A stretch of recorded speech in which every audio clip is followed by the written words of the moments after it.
Breaking news guys, అఖండ 2 ప్రీమియర్లు అనేవి cancel అయిపోయినాయి. మనకు తెలుసు అఖండ 2 మూవీ వచ్చేసి 5th రిలీజ్. కానీ 4th రోజు ఈవినింగ్, అంటే ఈ రోజు ఈవినింగ్ ప్రీమియర్లు పడాల్సి ఉండే, కానీ ప్రీమియర్స్ ఏమో క్యాన్సిల్ అయిపోయినాయి అని మనకి న్యూస్ వస్తున్నది. ఎందుకంటే అఖండ 2 ప్రొడ్యూసర్స్ నేనొకడినే మూవీ ప్రొడ్యూసర్స్ ఇద్దరు ఒక్కరే.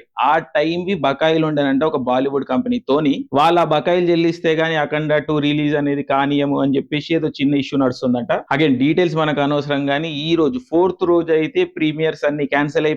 ఆంధ్రాలో ఆల్రెడీ బుకింగ్స్ ఓపెన్ చేసిర్రు, టికెట్లు కూడా బుక్ అయిపోయినాయి. సో ఆ బుక్ అయిన టికెట్స్ అన్నిటికీ రీఫండ్ ఇస్తారు అని న్యూస్ వస్తున్నది. కానీ ఈ రోజు పాపం 8-15కి బాలయ్య బాబు గారు స్వయంగా ముహూర్తం పెట్టిరంట ప్రీమియర్ షోలకి. కానీ ఆ షోలు ఈ రోజు క్యాన్సిల్ అయిపోవాల్సి వచ్చింది. ఆల్రెడీ అఖండ 2 కి అంత గ్రేట్ ఓపెనింగ్స్ గానీ బజ్ గానీ పెద్దగా లేదు కంపారిటివ్లీ స్పీకింగ్. ఎందుకంటే అఖండ 2 అనేది అఖండ లాంటి ఒక బ్లాక్ బస్టర్ సినిమాకి sequel. So pan India release, ఆ Dharmik concept, Balayya Babu Boyapati combination, so ఆ బజ్ హైప్ అనేవి చాలా తారా స్థాయిలో ఉండాలి. కానీ ఎందుకు ఆ విధంగా లేవు. ట్రైలర్, మ్యూజిక్ అనేవి జనాలు ఇంకా అంత పాజిటివ్ గా రిసీవ్ చేసుకోవట్లేదు. సో సినిమా అనేది ఆన్ టైం రిలీజ్ అయిపోయి వర్డ్ ఆఫ్ మౌత్ అనేది పాజిటివ్ గా ఉండుంటే సినిమా పిక్ అయ్యేది నెక్స్ట్ డే నుంచి. కానీ అవి జరగట్లేదు అన్ఫార్చునేట్లీ. రేపు 5th డిసెంబర్ రోజు సినిమా రిలీజ్ అవుతుందా లేదా అన్న విషయం పైన కూడా అనుమానాలు ఉన్నాయి. హోప్ఫుల్లీ అన్ని ప్రాబ్లమ్స్ సాల్వ్ అయిపోయి రేపు సినిమా ఆన్ టైం రిలీజ్ కావాలని కోరుకుందాం. ఈ రోజు ప్రీమియర్ పడి ఉంటే రివ్యూ కూడా ఈ రోజే వచ్చేది మన రాగడి ఛానల్లో. కానీ ఆ పరిస్థితి లేదు కాబట్టి సినిమా ఎప్పుడు రిలీజ్ అయితే అదే టైం కి మనం రివ్యూ అనేది వేసేద్దాం. అప్పటి వరకు వెయిట్ చేద్దాం. ఏమైనా అప్డేట్స్ ఉంటే ఇక్కడనే మీకు తెలియజేస్తా ఉంటాను. జై బాలయ్య అండంగా కొంచెం టైం ఉంది మనకి.